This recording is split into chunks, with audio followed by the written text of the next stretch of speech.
मेरे प्रिय भाई और बहनों, प्रभु यीशु के 12 प्रेरितों में से एक ही प्रेरित योहन प्रभु यीशु के दुख भोग और मृत्यु का साक्षी बना। केवल योहन ने ही यीशु के दुख भोग को करीब से देखा और महसूस किया। शायद योहन ने देखा कि यीशु पर कैसे कोड़े लगाया गया था। योहन ने देखा कि यीशु उस भारी क्रूस को ढोते हुए कलवारी पहाड़ की ओर कैसे चल दिए, कैसे गिरे, कैसे उन पर अत्याचार किया गया, गालियां बरसाए गई, कोड़े लगाए गए।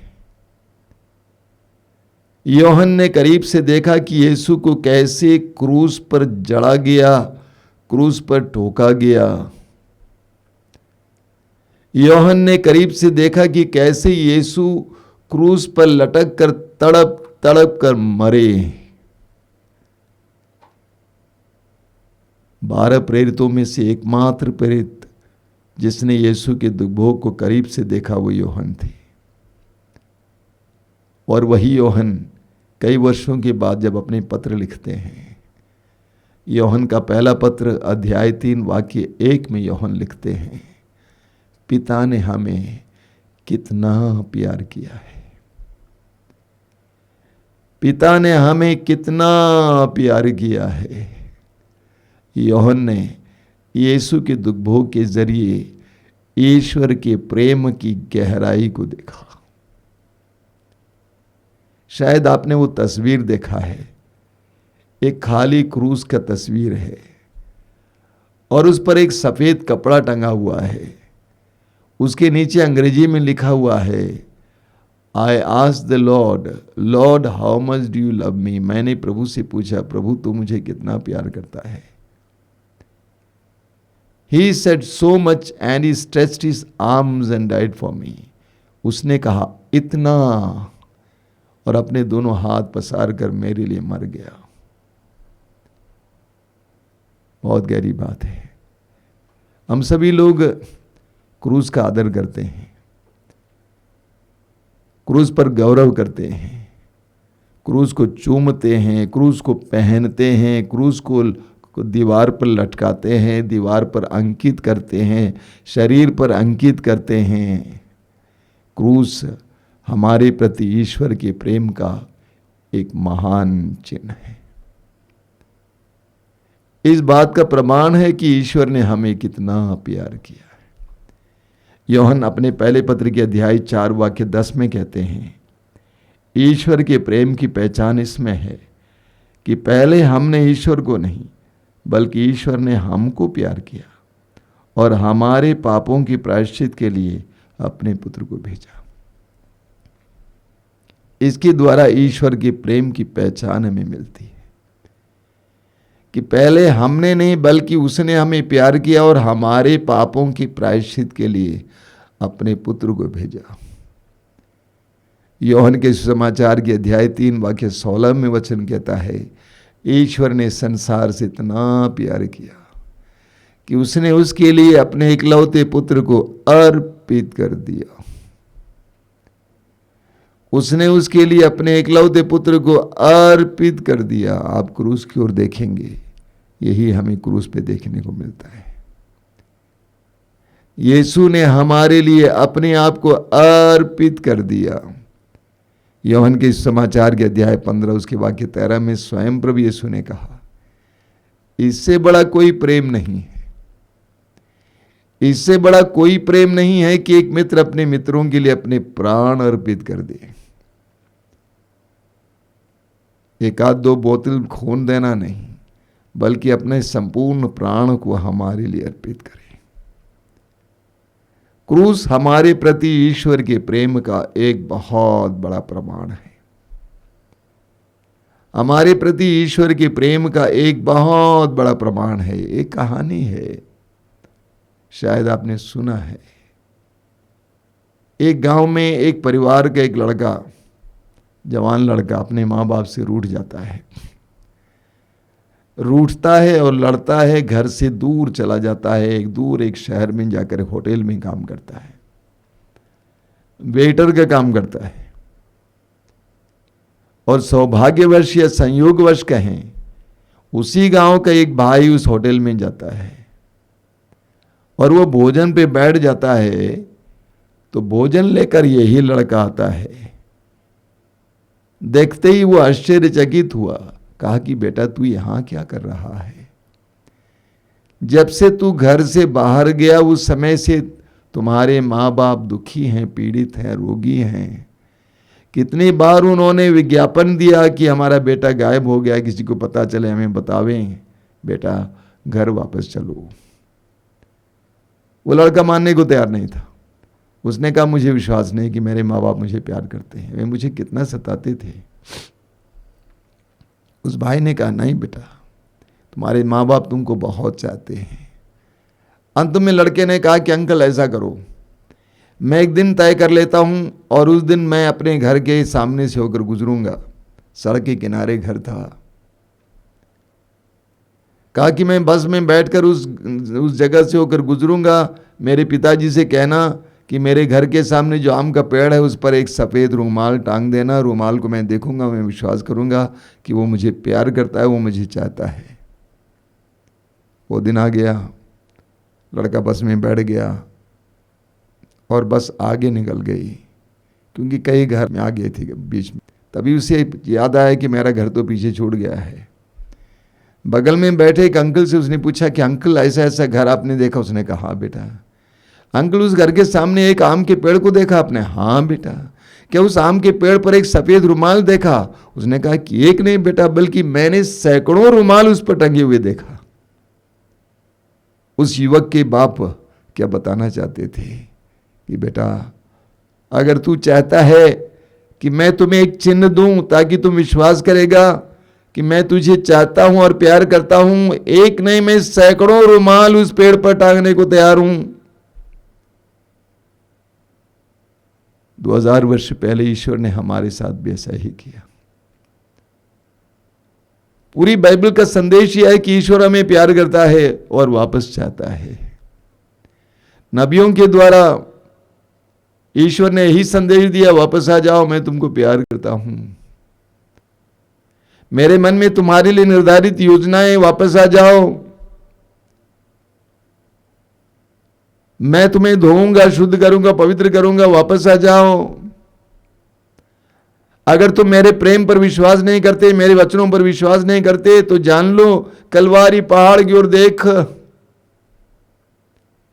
देख कलवारी पहाड़ की ओर, उस क्रूस की ओर देख, देख मैंने तुझको कितना प्यार किया है। यीशु का क्रूस हमारे लिए ईश्वर के प्रेम का चिन्ह है। इस्यास नबी के ग्रंथ अध्याय 53 में हम पढ़ते हैं, इस्यास अध्याय 53 उसको बार बार पढ़ते हैं, वाक्य 4 और 5 कितना सशक्त वचन है। वह हमारे ही रोगों को अपने ऊपर लेता था, वह हमारे ही रोगों को अपने ऊपर लेता था क्योंकि वह हमको प्यार करता था, और हमारे दुखों से लदा हुआ था, और हम उसे दंडित, ईश्वर का मारा हुआ तिरस्कृत समझते थे। हमारे पापों के कारण वह छेदित किया गया है, हमारे कुकर्मों के कारण वह कुचल दिया गया है। जो दंड वह भोगता था उसके द्वारा हमें शांति मिली है, और उसके घावों द्वारा हम भले चंगे हो गए हैं।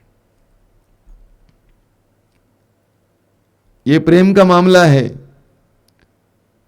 वो हमारी अवस्था में हमें देखना पसंद नहीं करता, इसलिए उसने हमारे दुख और पीड़ाओं को अपने ऊपर ले लिया। हमसे इतना प्यार करता था कि हमारे दुख और पीड़ाओं को अपने ऊपर ले लिया, हमारे पाप के दंड को अपने ऊपर ले लिया। हम पढ़ेंगे कुरिन्थियों के दूसरे पत्र की अध्याय 5 वाक्य 21 में संत पौलुस कहते हैं, मसीह का कोई पाप नहीं था, मसीह का कोई पाप नहीं था, फिर भी ईश्वर ने हमारे कल्याण के लिए उन्हें पाप का भागी बनाया। मसीह का कोई पाप नहीं था, फिर भी ईश्वर ने हमारे कल्याण के लिए उन्हें पाप का भागी बनाया, जिससे हम उनके द्वारा ईश्वर की पवित्रता के भागी बन सके। उनका कोई पाप नहीं था, वो निष्पाप थे। उन्होंने सिर्फ भलाई की थी, लेकिन हमारे कल्याण के लिए ईश्वर ने उनको पाप का भागी बनाया। मैं बार बार एक कहानी सुनाता हूं, दो भाइयों की कहानी। एक बड़ा भाई, एक छोटा भाई। बड़ा भाई समाज में सम्मानित व्यक्ति था, लेकिन छोटा भाई बचपन से ही कुछ बदमाश निकला। अब वो युवा हो चुका था और उसकी बदमाशी भी बढ़ गई, इसलिए कि वो बदमाश था, जाना माना बदमाश था। अब उसकी जेब में हमेशा एक छुरा रहा करता था। एक दिन की बात है, उसके एक मित्र के साथ बातचीत कर रहा था।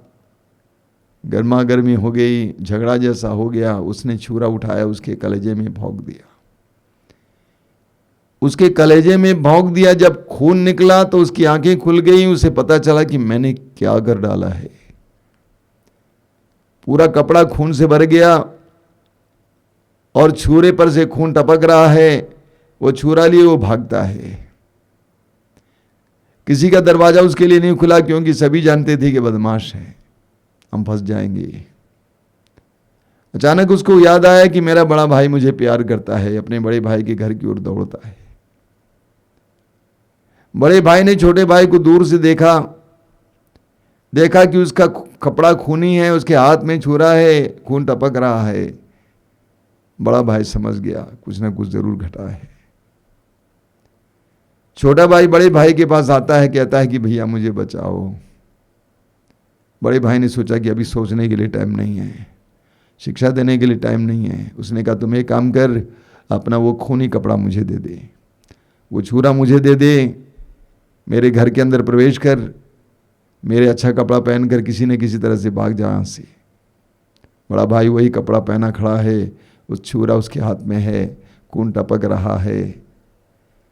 लोग छोटे भाई का पीछा करते हुए आ रहे थे। उन्होंने आकर देखा कि वही चेहरा, वही कपड़ा, वही छुरा। पुलिस आई, उसको अरेस्ट करती है, ले जाती है। उसे न्यायाधीश के सामने खड़ा किया जाता है, जज के सामने खड़ा किया जाता है। उसके ऊपर इल्जाम लगाया जाता है एक के बाद एक। लेकिन जज ने देखा कि इसका चेहरा तो फरिश्ता सा लग रहा है। उसे पूछा कि लोग तुम्हारे ऊपर इतने इल्जाम लगा रहे हैं, तुम बोलते क्यों नहीं हो, चुप क्यों हो? मुंह खोलो, बोलो, मैं तुमको बचा सकता हूं। सत्य बोलो, सत्य क्या है?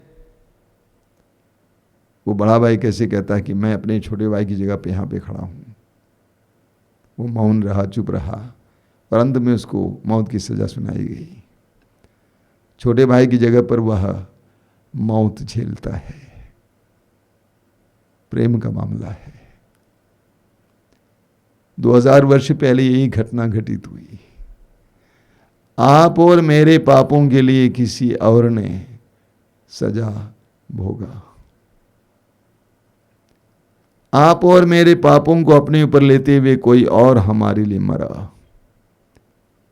गलातियों के पत्र के अध्याय 3 वाक्य 13 में लिखा हुआ है, मसीह हमारे लिए शापित हुए। मसीह हमारे लिए शापित हुए, क्योंकि लिखा है कि जो काठ पर लटकाया जाता है वो शापित है। विधि विवरण ग्रंथ के अध्याय 21 वाक्य 23 में लिखा हुआ है, जो काठ पर लटकाया जाता है वह ईश्वर के द्वारा अभिशप्त है। क्रूस पर लटकाया गया ईश्वर द्वारा अभिशप्त। यीशु आप और मेरे लिए अभिशप्त हुए।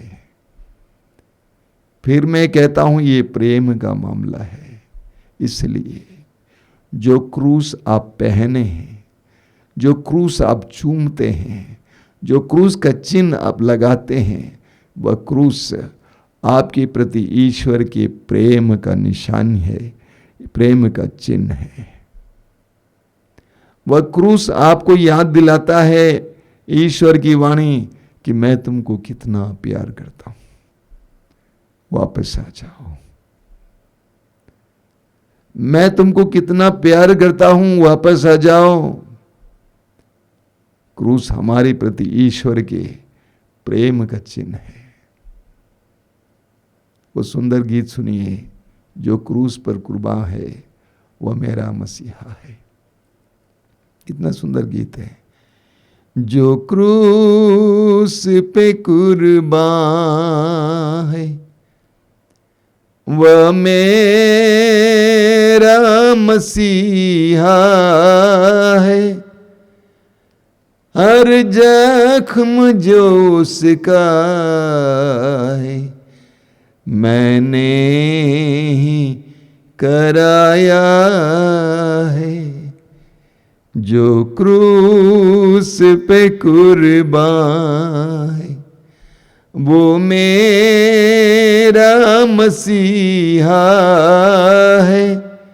हर जख्म जो उसका है, वो मेरे गुनाह का है, वो मेरे गुनाह का है।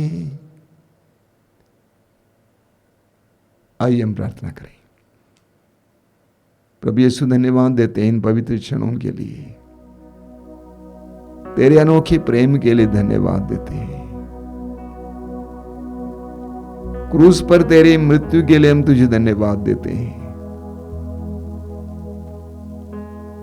तूने स्वयं कहा कि मैं अपने प्राण स्वयं दे देता हूं।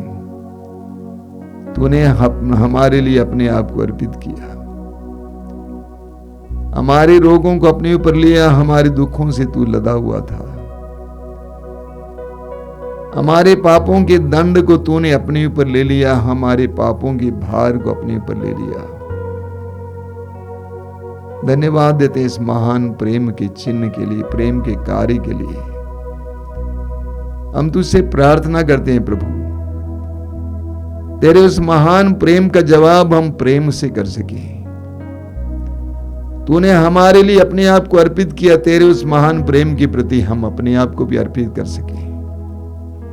हमारी इस प्रार्थना को ग्रहण कर प्रभु, आमीन।